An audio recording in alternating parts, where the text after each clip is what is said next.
What happens when the woman you see as a beautiful decoration becomes the architect of your ruin?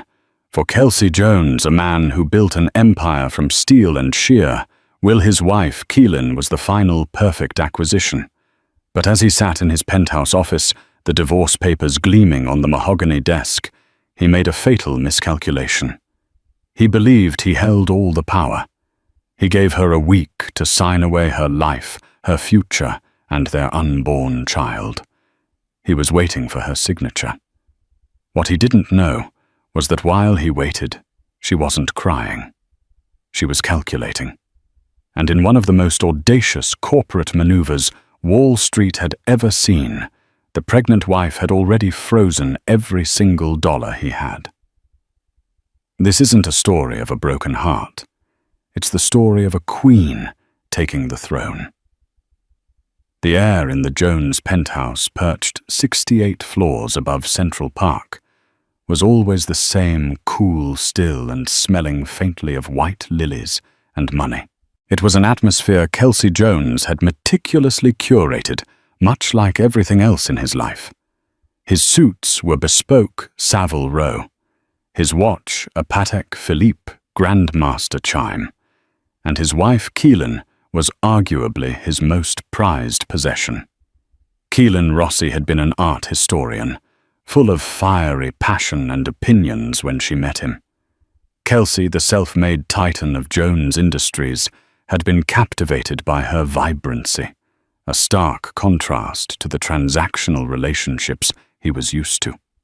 He'd pursued her with the same relentless focus he applied to a corporate takeover, showering her with a world she'd only read about in books. In a whirlwind of private jets, Parisian galas, and yachting in Monaco, she had become Mrs. Jones. 5 years later, the fire had been tamed into a soft, decorative glow. Keelan's days were a structured procession of charity luncheons, gallery openings, and fittings with designers who addressed her with a reverence usually reserved for royalty. She was beautiful, elegant, and impeccably dressed. To the outside world, she was the enviable wife of a billionaire. To Kelsey, she had become part of the penthouse's luxurious furniture, beautiful to look at, comfortable to have around, but ultimately an object. The shift had been gradual. At first, his late nights were closing the Helios deal. The frantic calls were investor emergencies.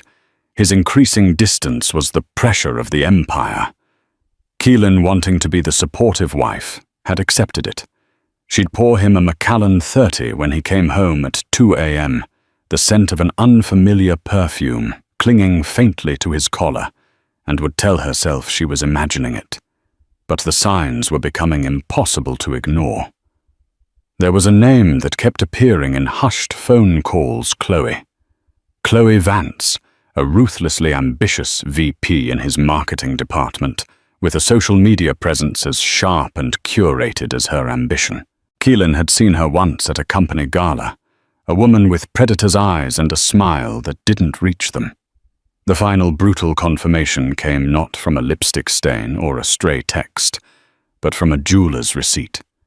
It had fallen from his briefcase, a private purchase from Cartier for a viper necklace. A piece she had admired months ago, but Kelsey had dismissed as too aggressive. The recipient on the discreet gift receipt, however, wasn't I, Jones. It was C. Vance. The delivery address was a luxury condo in Tribeca, one she now knew Kelsey's private holding company had purchased 3 months prior. That evening, Keelan waited. She didn't prepare his drink. She didn't busy herself with a book in the library. She sat on the cream-colored sofa in the main living area, the skyline of Manhattan glittering behind her like a cold, indifferent audience.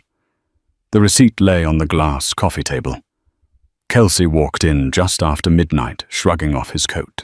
"Long day," he grunted, loosening his tie, not truly looking at her.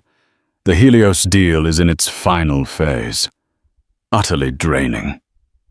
"I'm sure it is," Keelan said, her voice unnervingly calm. He finally stopped and looked at her. He saw the receipt, and for a fraction of a second, a flicker of annoyance, not guilt, but annoyance, crossed his face. The mask of the patient husband slipped, revealing the ruthless CEO beneath. "All right," he said, sighing as if she were a tedious business problem to be solved. He walked to the bar, poured his own scotch, and downed it in one go. "Let's not make this more dramatic than it needs to be." There was no apology, no denial, just the cold, hard finality of a business transaction. "Her name is Chloe," he stated, not as a confession but as a fact. "It's been going on for a while. These things happen, Keelan." Keelan felt a strange, icy calm spread through her veins. The heartbreak was there, a deep physical ache in her chest, but it was being rapidly overtaken by a chilling clarity. This man, the man she had loved, the father of the child growing inside her, was looking at her as if she were a line item on a balance sheet that was no longer profitable. "I see," she said, her voice a whisper. "And the baby?" She hadn't told him yet. She had been waiting for the perfect moment, a quiet dinner, a weekend in the Hamptons, a romantic, shared joy. The irony was so bitter, it tasted like acid. Kelsey froze the glass halfway to the bar. "The what?" "I'm pregnant, Kelsey. 12 weeks. The silence in the room became absolute. The city hummed and twinkled below, oblivious. Kelsey stared at her. His mind, she could see, not processing the news of a child, but recalibrating a negotiation. He saw a complication, a liability. His face hardened. "That is unfortunate timing." He walked over to his briefcase, pulled out a sleek leather portfolio, and placed it on the coffee table next to the Cartier receipt. He nudged it towards her. "This is a divorce agreement," he said, his voice devoid of all emotion. "It was drawn up by my legal team last month. It's generous, extremely generous under the circumstances." Her hands trembled as she opened it. The legalese was dense, but the numbers were stark. A one-time payment of $10 million. The deed to a small apartment in Belgravia, London. She was to relinquish all claims to Jones Industries, to their homes, their assets, and to sign a comprehensive non-disclosure agreement that would gag her for life. It was a golden severance package. To him it was a fortune. To a man worth an estimated $27 billion, it was less than a rounding error. It was an insult. Tucked inside was a separate document, a termination of parental rights agreement for him to sign after the birth, paired with a trust for the child. He wasn't abandoning his offspring. He was quarantining it, ensuring it would never be a threat to his pristine, uncomplicated new life with Chloe. "Our prenup is ironclad, Keelan." He continued, his voice taking on the familiar tone of a CEO delivering unwelcome news to his board. "My lawyers Thorne and Lynch are the best. They've assured me it's unassailable. This offer is a courtesy to keep things clean and quiet." He looked at his watch. "I have an early flight to Geneva to finalize the Helios funding. I'll be back Friday. I expect you to have signed this by then. A courier will come for it at noon. Be smart about this, Keelan. Don't fight it. You won't win." He turned and walked towards the master suite, leaving her alone with the documents that represented the complete dissolution of her life. He didn't look back. He had closed the deal. Keelan stared at the papers, at the cold clinical signature line waiting for her. He thought he was giving her a week to mourn, to pack, to accept her fate. He thought he was being generous. But in his arrogance, Kelsey Jones had forgotten who she was before she met him. He had forgotten the fire, and he had no idea that a week was more than enough time for a woman with nothing left to lose to burn his entire world to the ground. The Queen had been checkmated, but the game was far from over.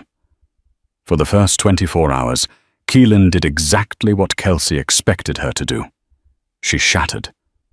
The icy calm evaporated, leaving behind a raw, keening grief that shook the penthouse to its sterile foundations. She cried until her eyes were swollen shut, the vast, empty apartment amplifying her sobs. She wandered from room to room, touching the cold marble, the soulless sculptures, the artifacts of a life that had been a beautiful hollow lie. The $10 million offer wasn't a settlement. It was a price tag. The price of 5 years of her life, her love, her body, and the child she now carried alone. By dawn on the second day, the tears had dried up, replaced by a cold, hard knot of fury in her stomach. It was a fury so pure and so potent, it felt like a power source. Kelsey had called her an unfortunate complication. He had tried to purchase her silence and her child's future with pocket change. He hadn't just broken her heart, he had fundamentally underestimated her. And that was a mistake no one in the cutthroat world of business or marriage should ever make. She picked up the phone and made her first call.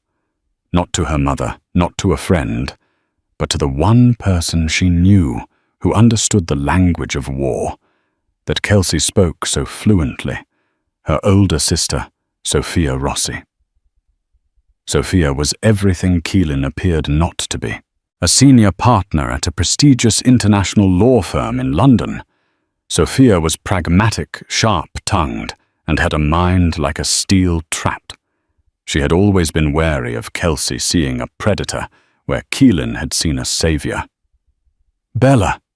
Sophia's voice was crisp even through the transatlantic cable. "It's 3 in the morning here. Is everything all right?" "He's divorcing me." Keelan said, her voice flat, devoid of the tears from the night before.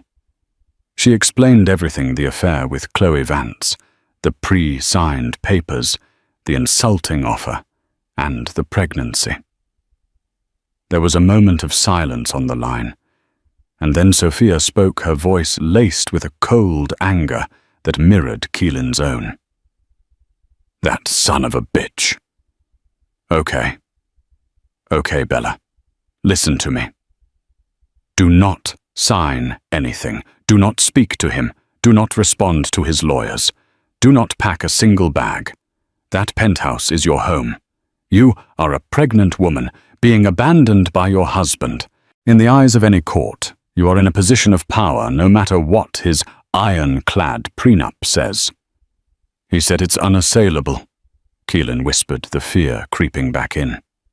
Nothing is unassailable, Sophia snapped, especially when a billionaire is about to close the biggest deal of his life. Where is he now? Geneva, finalizing the Helios funding.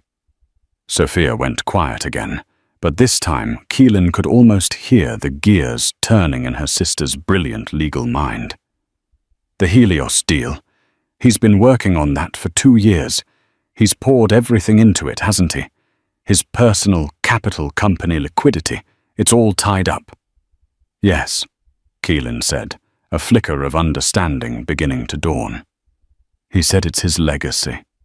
Good, Sophia said, a predatory smile in her voice. Legacies are fragile. Now you need a lawyer, not a divorce lawyer. You need a shark, a corporate litigator who eats men like Kelsey Jones for breakfast. There's only one person in New York I would trust with this. Her name is Evelyn Reed. She's a legend. I'm going to call her and tell her to expect you. And Bella. Yes. Welcome back, Sophia said softly. I've missed you. Hanging up, Keelan felt the last vestiges of the helpless victim fall away. She was no longer Keelan Jones, the trophy wife.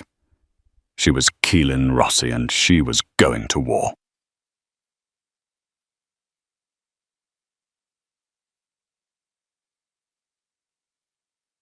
Evelyn Reed's office was not what Keelan expected. It was in a discreet old money building in the financial district, filled with dark wood leather-bound books and the quiet hum of immense power. Evelyn herself was a woman in her late 50s, with sharp, intelligent eyes and a tailored suit that probably cost more than Keelan's first car. She listened to the entire story without interruption. Her fingers steepled her gaze, never wavering. She reviewed the divorce offer and the prenup Keelan had brought with her. When Keelan finished, Evelyn leaned back in her chair. Mr. Jones and his counsel, Marcus Thorne, have made a classic billionaire's mistake, she said, her voice calm and precise. They've mistaken wealth for invincibility, and they've confused a prenuptial agreement with a get-out-of-jail-free card. She slid the prenup across the desk. Sophia was right. No document is ironclad. This one has a standard infidelity clause, but the penalty is negligible, a token increase in the settlement. Thorne wrote this to protect against a typical affair. But this isn't a typical affair, Mrs. Jones. This is a pattern of behavior that, combined with his actions, now constitutes extreme emotional distress and marital abandonment, especially given your condition. But even that is a small hammer.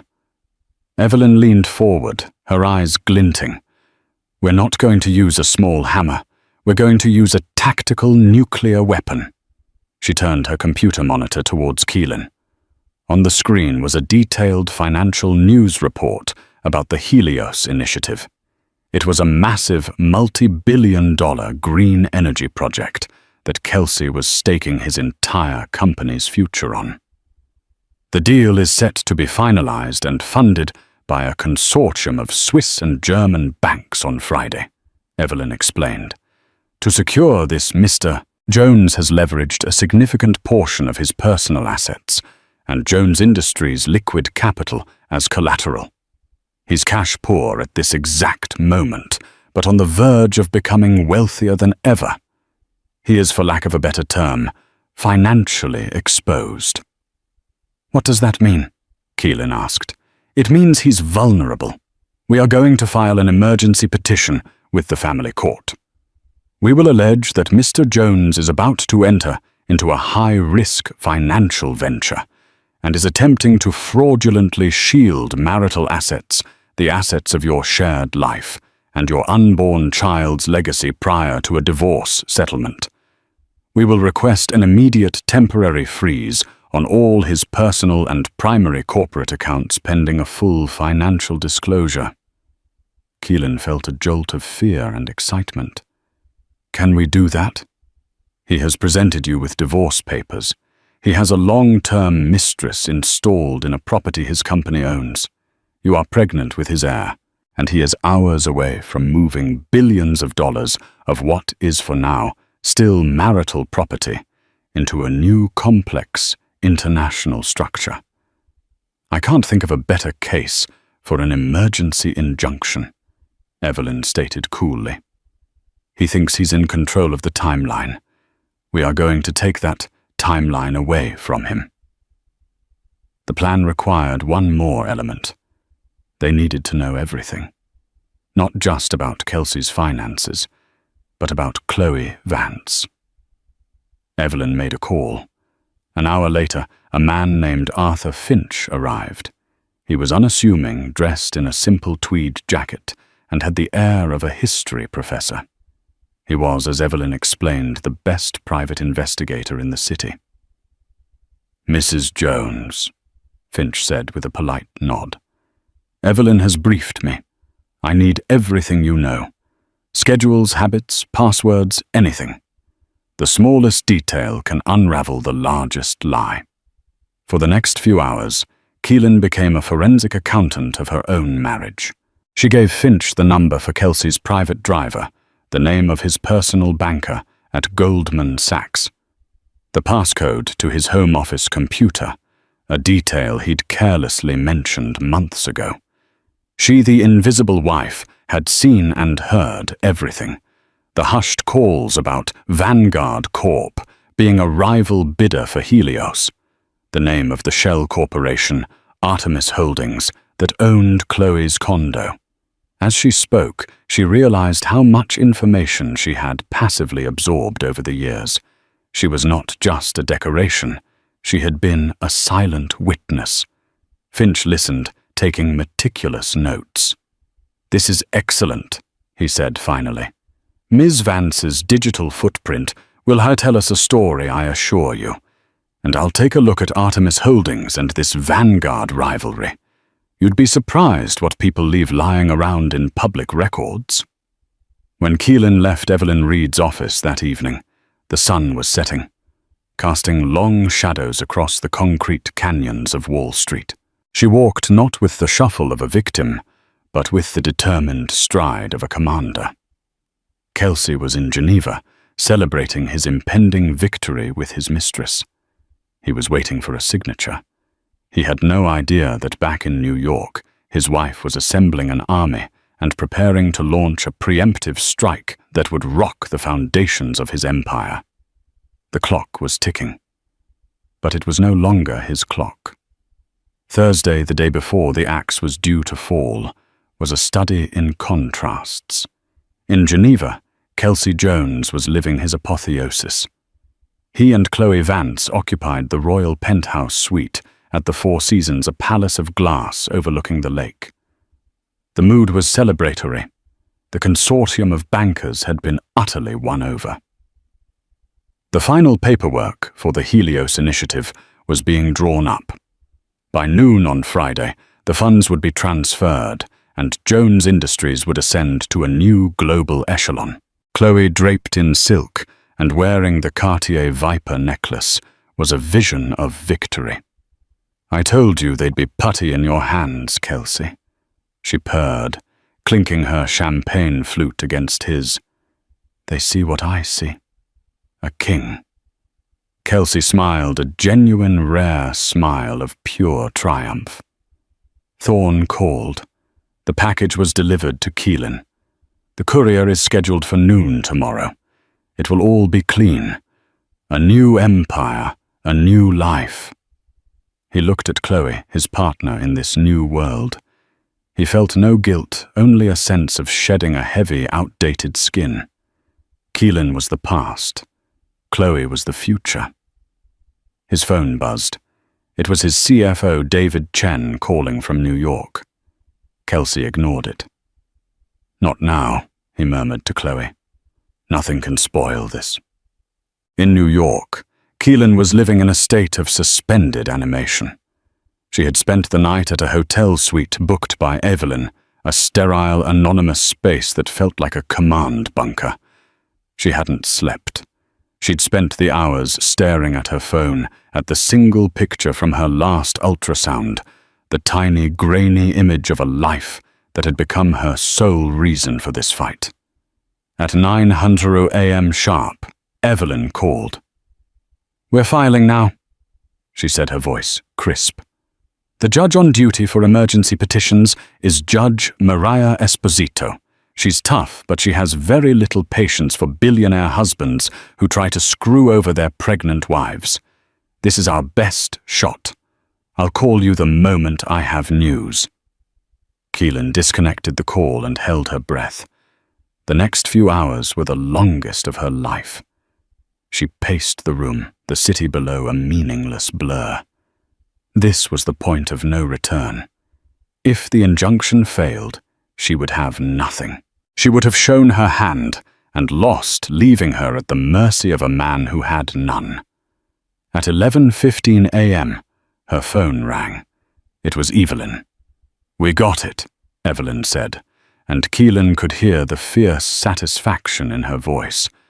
"Full temporary injunction, ex parte. He won't even know what hit him until it's done." The order is being transmitted electronically to every financial institution on our list. Goldman Sachs, J.P. Morgan, Credit Suisse Jones, Industries corporate accounts. Everything. The freeze is happening now. Keelan sank onto the bed, a wave of dizziness washing over her. Now. Right now, Mrs. Jones. Evelyn confirmed. For your husband, the world is about to stop turning. The first inkling of disaster struck Kelsey Jones's world at 11:18 a.m. New York time, 5:18 p.m. Geneva time. He was in the hotel's conference room with the lead Swiss banker about to sign a preliminary document. His phone, lying on the polished table, began to vibrate with an hysterical intensity. It was David Chen, his CFO again. And again. And again. Annoyed, Kelsey finally excused himself and stepped into the hallway. "David, this had better be a matter of life or death," Kelsey snapped. David's voice was strained, panicked. "Kelsey, it's worse. I just got off the phone with our Treasury Department. Our primary operating account at J.P. Morgan is frozen. They're citing a court order." Kelsey felt a cold dread begin to seep into his celebratory warmth. "What are you talking about? A court order from who?" "We don't know it's sealed, and it's not just J.P. Morgan. I'm getting alerts from everywhere. The collateral accounts for Helios, your personal trading accounts at Goldman. Kelsey, everything is locked. We can't move a single dollar. It's like someone threw a switch and turned off the entire company." The blood drained from Kelsey's face. This wasn't possible. A regulatory issue. A mistake. Then a horrifying thought began to coalesce in his mind. Keelan. No, it couldn't be. She didn't have the nerve, the knowledge, the resources. Get Thorne on the phone. Now. He commanded, his voice a low growl. He strode back into the suite where Chloe was admiring the view. "We have a problem," he said, the words tasting like ash. "A fire in New York. I need to handle it." He began to pace his mind, racing, trying to outrun the conclusion that was now screaming at him. He dialed his private banker, his lawyers, anyone he could think of. The answer was the same everywhere. A court order, a complete asset restraint. Number SC-1701, issued by the Supreme Court of New York Family Division. Family Division. The cold dread became a glacial certainty. It was her. He snatched his phone and dialed Keelan's number. It went straight to voicemail. He dialed again. Voicemail. And again. The serene recorded voice of his wife, a voice he hadn't truly listened to in years, was now a monument to his own spectacular failure of judgment.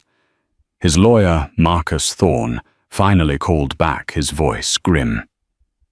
"Kelsey, I'm just seeing this now. My office was served 10 minutes ago. She filed an emergency petition.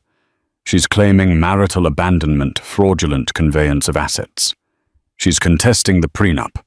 The judge granted her an ex parte injunction. It's a goddamn masterstroke of legal terrorism." "Undo it," Kelsey roared, slamming his fist on a marble table, making Chloe jump.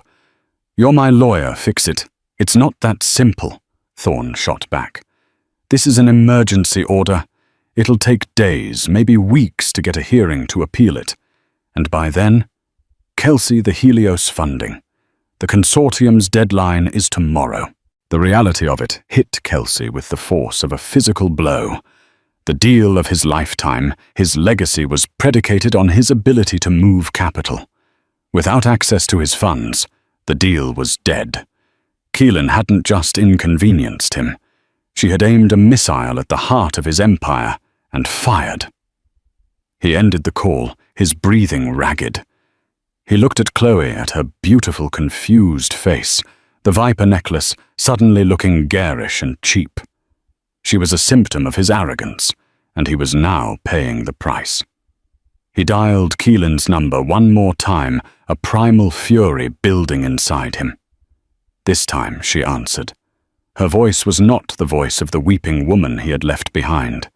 It was calm, cool, and carried the timbre of absolute control. "Hello, Kelsey." "What have you done?" he snarled, his voice a venomous whisper. "I believe the legal term is securing the marital estate pending an equitable distribution," she replied, a touch of ice in her tone. "Your lawyers can explain it to you. You've destroyed everything. The Helios deal is going to collapse." "That does sound like an unfortunate complication," she said, throwing his own callous words back at him. The blow was so precise, so surgical, it took his breath away. "I will bury you for this, Keelan," he seethed. "I will spend every last dollar I have to see you get nothing." There was a soft, almost pitying sigh on the other end of the line. "That's the point, Kelsey. You don't have any last dollars to spend. Right now, they're all my dollars. Now, if you'll excuse me, I have the locksmiths here. It's surprising how drafty the penthouse gets when you change the locks. Check your email. My lawyer has sent you our terms for discussion. We'll be in touch." The line went dead. Kelsey stood in the opulent suite, the celebratory champagne going flat on the table, the glittering lights of Geneva, suddenly looking like the fires of his own personal hell. He had waited for her signature, but the pregnant wife, the quiet decoration, had already signed his corporate death warrant, and he had never seen it coming. The fallout was not a gradual decline, it was an implosion. The moment the court order from Judge Esposito rippled through the digital veins of the financial world, Kelsey Jones's name became poison. On the trading floors of Wall Street, the news lit up Bloomberg terminals with a furious red. Analysts who days before had been lauding Kelsey's genius now spoke his name in hushed, speculative tones. On CNBC, their faces grim. The headlines were brutal and relentless. Sterling Industries in freefall as founders' assets, frozen in shock. Divorce battle. Titan in chains. How a prenup dispute put the 8BB Helios initiative on ice. The Sterling scandal sources cite abandonment of pregnant wife.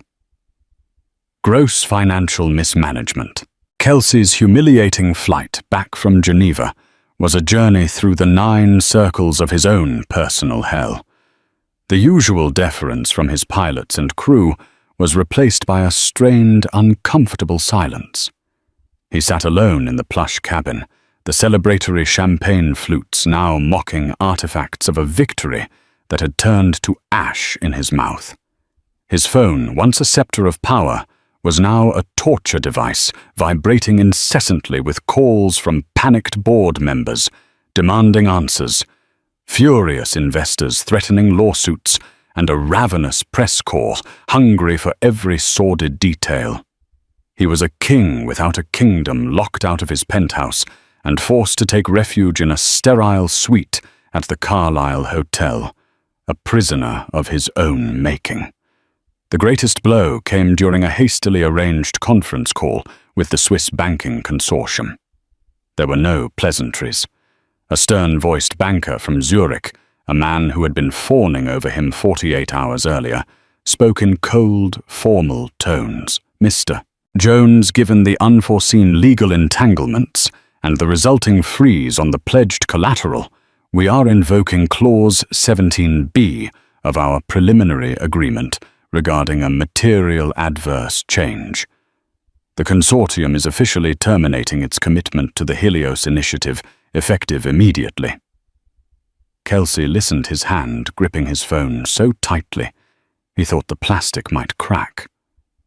His legacy, the green energy project that was to have been his monument, was being dismantled by a man thousands of miles away over a speakerphone. He wanted to roar, to threaten to unleash the fury that was boiling in his blood, but he was utterly impotent. He had no leverage. He had no cash. He had no power. The final betrayal, the one that cut deeper than any business loss, came from Chloe. Her initial calls had been frantic accusatory, but her final call was a masterpiece of cold self-preservation. "I can't do this, Kelsey," she said, her voice devoid of the breathy affection he was used to. It was sharp like shattered glass. "My name, my brand is being dragged through the mud with yours. This messy domestic drama of yours is toxic. I've been advised by my publicist to distance myself completely." "Distance yourself," Kelsey choked out, incredulous. "Chloe, I did this for us." A dry, mirthless laugh came through the phone. "No, Kelsey, you did this for you. I was just a perk of the new life you were designing. I have a career to protect. You're radioactive. Goodbye." The line went dead.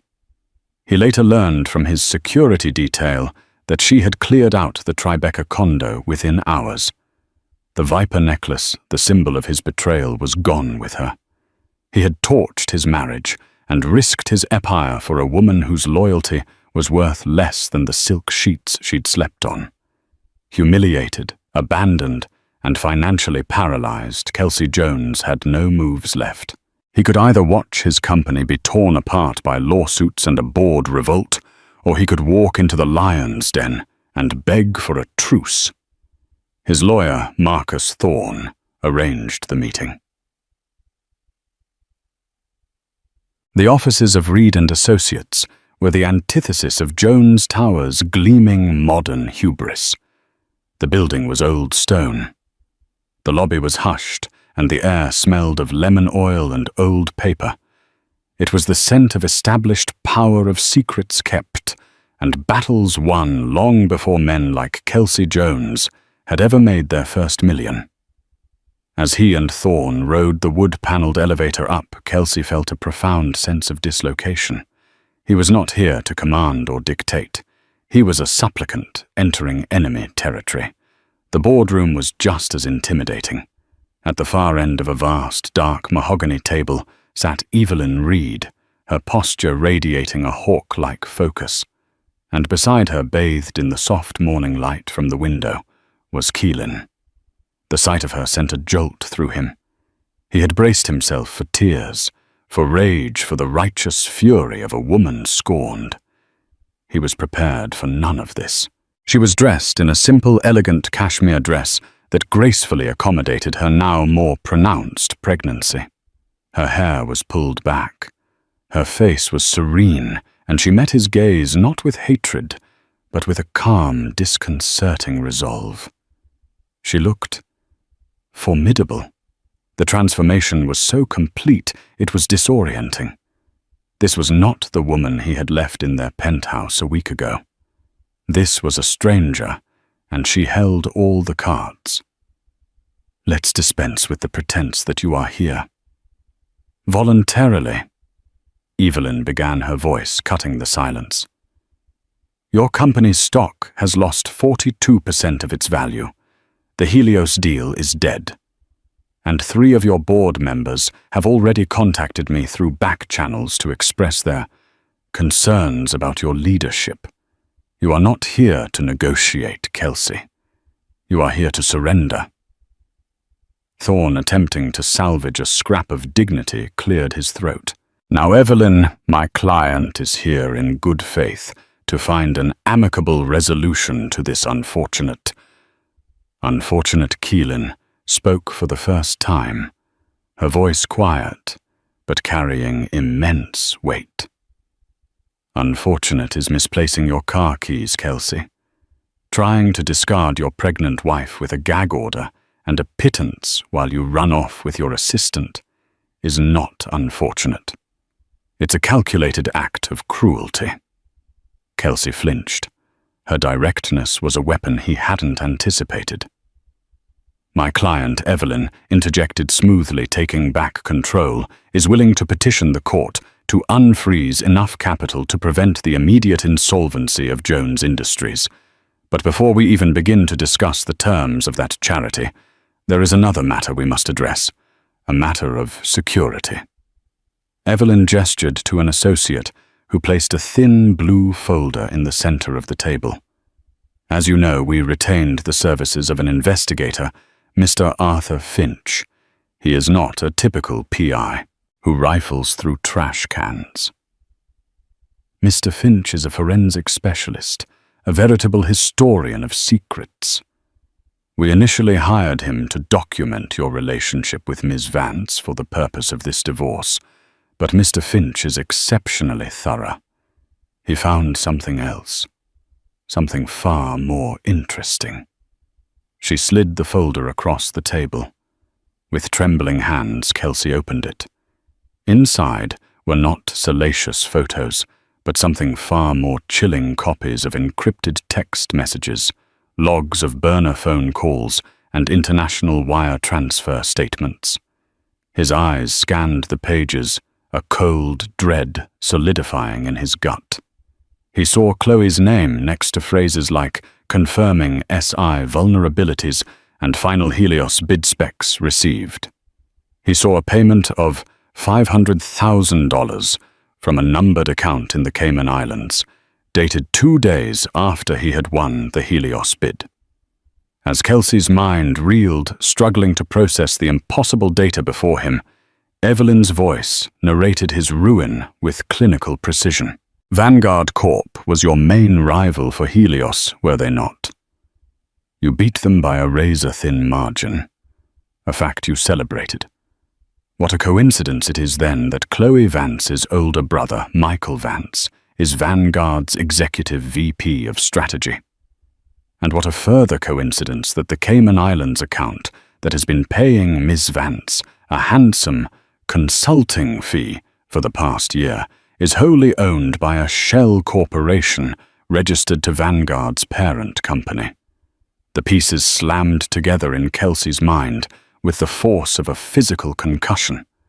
The near-psychic way Vanguard had countered his every move. The small, helpful suggestions Chloe had made to his presentations. The sudden, inexplicable data leak from his server 3 months ago that he'd dismissed as a technical glitch. She wasn't just your mistress, Mr. Jones, Evelyn said, delivering the killing blow. She was a corporate spy. Your affair wasn't just a personal indiscretion, it was a catastrophic security breach. Vanguard didn't want to outbid you. They wanted you to win.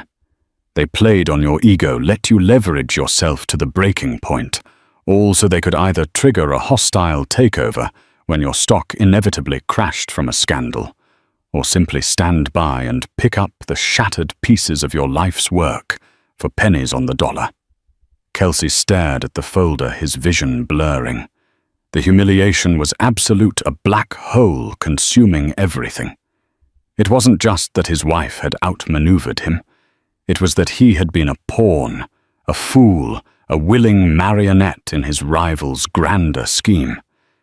He had handed the enemy the keys to his fortress, all for a woman who was laughing at him from the battlements. He slowly lifted his gaze to meet Keelan's. There was no triumph in her eyes. There was only a quiet, profound certainty. He had walked into the room, fearing he would lose his fortune. He now understood he had already lost everything that ever mattered. The air in Evelyn Reed's boardroom was a physical presence, a dense, suffocating vacuum where Kelsey Jones's power used to be. The damning evidence of the corporate espionage lay on the polished mahogany between them, a glossy tombstone for his hubris. Kelsey stared at the documents, but he wasn't seeing the words. He was seeing a montage of his own folly. Chloe's seductive smile as she reviewed his confidential proposals, her seemingly innocent questions about his rivals, his own smug satisfaction as he confided in her. The affair was no longer a simple betrayal of his wife.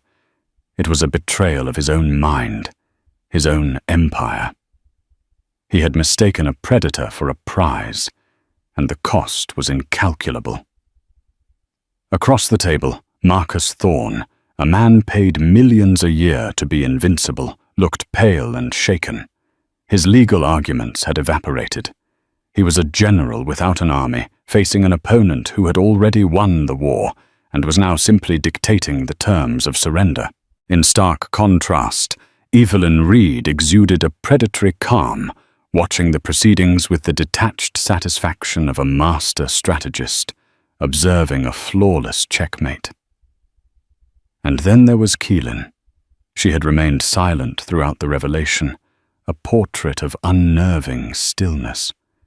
She was no longer watching him with the wounded eyes of a wife. She was assessing him with the cool, discerning gaze of a successor. He felt a chill crawl up his spine that had nothing to do with financial loss and everything to do with this terrifying elemental shift in her. She let the silence stretch, forcing him to drown in his humiliation. When she finally spoke, her voice was quiet, yet it cut through the tension like a razor. "My demands have changed." The statement was simple, devoid of triumph or anger, which made it all the more devastating. It was the voice of a CEO, not a victim. Kelsey looked up, a flicker of his old defiance returning. "Keelan, don't... The $10 million severance package you offered." She continued, speaking over him as if he were a junior executive who had dared to interrupt. "Is off the table. The apartment in Belgravia is irrelevant. This is no longer about a settlement for me to go away." Thorne, recovering some of his professional bluster, interjected. "My client is prepared to make a significantly more generous offer, Mrs. Jones. In light of the circumstances..." Keelan's eyes shifted to Thorne, and for the first time he seemed to shrink in his expensive suit. "Your client is no longer in a position to make offers, Mr. Thorne, only to accept them." She turned her attention back to Kelsey, her gaze pinning him to his chair. "This is about the preservation of a legacy. My child's legacy. A legacy you nearly incinerated because you were so blinded by your own ego you couldn't distinguish an asset from an assassin." Kelsey flinched, the truth of her words a physical blow. "Here," she said, her voice dropping to an even more controlled, resolute tone, "is what is going to happen. You will begin by transferring 49% of your voting shares in Jones Industries into an irrevocable trust. The sole beneficiary of this trust will be our child, and I shall serve as the sole trustee until they reach the age of 25. Thorne opened his mouth to protest, but Keelan held up a hand, silencing him. "Furthermore, an additional 2% of your voting shares will be transferred directly to me personally. This is non-negotiable. Combined with the trust this gives me on behalf of my child and myself, a controlling interest of 51% in the company you founded." The sheer breathtaking audacity of the demand sucked the remaining air from the room. She wasn't asking for a payout. She was executing a coup. "You're insane," Kelsey finally whispered the words ragged. "The board, the shareholders, they will never accept it. They'll revolt." "Will they?" Keelan countered, a faint, ironic smile touching her lips. "I will be taking a seat on the board of directors, effective immediately. And we, Kelsey, will be presenting a united front.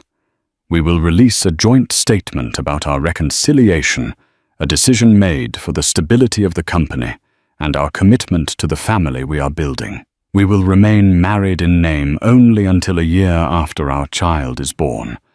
After that, we can discuss a quiet, private dissolution. But the ownership structure," she leaned forward, her eyes like chips of ice, "will remain. This is corporate extortion." Thorne finally exploded. "It's legally dubious, unprecedented. We will fight this in every court in the state." It was Evelyn Reed who answered, her voice smooth as silk and sharp as glass. "Please do, Marcus. I invite you.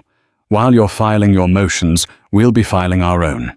We'll start with a formal report to the Securities and Exchange Commission, detailing how the CEO's personal conduct led to a catastrophic corporate espionage event. We'll follow that with Mr. Finch's complete file being anonymously leaked to the Wall Street Journal and Bloomberg. Imagine the headlines: Jones's folly billionaire's affair nearly sinks empire. While the stock craters the shareholder derivative lawsuits will pile so high on your desk, you won't be able to see your computer. The board won't be revolting against her. Kelsey. Evelyn said, her gaze landing on him with finality. They'll be ousting you with extreme prejudice. She let the grisly picture hang in the air. Keelan is not offering you a punishment.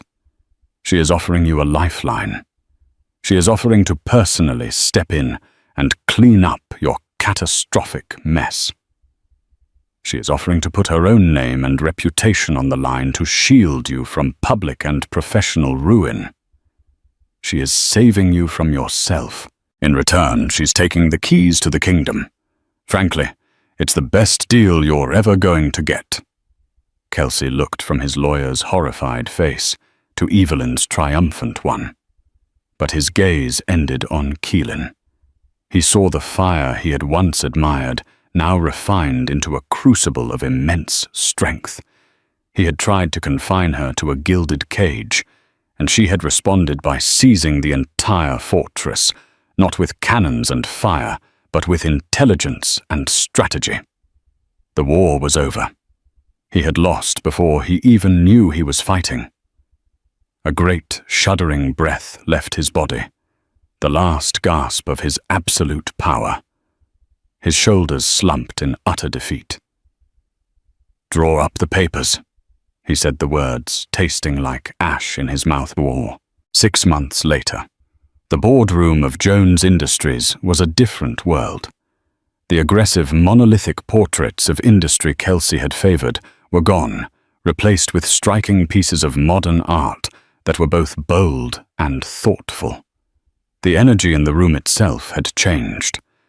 The palpable tension, the fear-based loyalty that had characterized Kelsey's reign had been supplanted by a collaborative, focused intensity.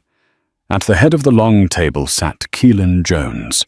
Her pregnancy was now a beautiful, undeniable presence, a symbol of the new life she was breathing not just into her family, but into the company itself. She moved through the meeting agenda with an effortless command of the complex financial and logistical details, her questions sharp, her insights valued. The board members, a mix of old guard and new appointments she had made, looked to her for guidance, their respect genuine. Kelsey sat halfway down the table, a ghost at the feast. He was still a board member, his presence a necessary part of the reunited couple narrative, but his power was a phantom limb, an ache of something that was no longer there. He was a figurehead, voting as the 51% controlling interest dictated, watching the woman he had dismissed as a decoration expertly steer the company he had built back from the abyss. He saw her now, her brilliance, her tenacity, her grace under pressure, and was tormented by the knowledge that this incredible woman had been his partner all along, and he had been too arrogant to see it. That evening, after the board meeting, he found her in his old office, now unequivocally hers. She stood before the floor-to-ceiling window, gazing out at the glittering tapestry of Manhattan at dusk. "You've done well, Keelan," he said from the doorway. The words felt hollow, a vast understatement for the miracle she had performed. "It's a strong company," she replied, her voice even not turning around. "It just needed to be protected from its biggest liability." The unspoken indictment hung in the air between them, sharp and clear. He stepped into the room, the familiar space now feeling foreign, owned by her presence. "Our child," he began, his voice cracking slightly. I want to be a part of their life. A real part. It was the last piece of his legacy he had left to fight for. Keelan finally turned, her expression unreadable. It was not angry, not vengeful, but it held no trace of the softness he had once taken for granted. It was the face of a leader, a protector. You don't understand, Kelsey. This isn't a negotiation. Fatherhood isn't a title you hold. It's a responsibility you live every single day. You will be their father, yes. But your role will be one you earn. There will be no Disneyland weekends, no attempts to buy their affection with expensive gifts to assuage your guilt. She took a step closer, her gaze unwavering. You will be present. That means being there for the scraped knees and the sleepless nights, not just the photo opportunities. You will be reliable. That means when you say you will be somewhere, you are there without excuse.